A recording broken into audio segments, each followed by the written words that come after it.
Simple home made egg puffs ఎలా చేయాలన్నది ఈ వీడియోలో చూసేద్దాము. ఈ రెడీమేడ్ పఫ్ షీట్స్ అనేవి మనకి సూపర్ మార్కెట్స్లో దొరుకుతాయి.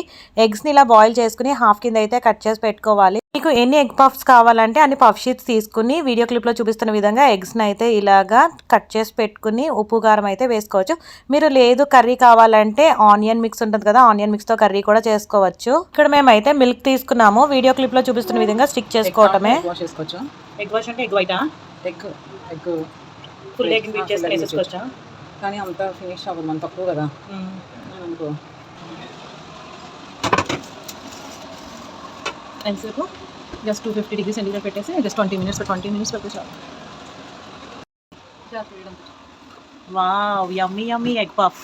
ఈవినింగ్ టైంలో స్నాక్స్ తినాలనిపించినప్పుడు ఇలా ఒకసారి simple home made egg puffs try చేసి చూడండి. టేస్ట్ అయితే చాలా బాగుంది. మీలో ఎవరైనా మన ఛానల్ ఫస్ట్ టైం చూస్తున్నట్టయితే ప్లీజ్ సబ్స్క్రైబ్. వీడియో నచ్చితే లైక్ ఇవ్వటం మర్చిపోకండి.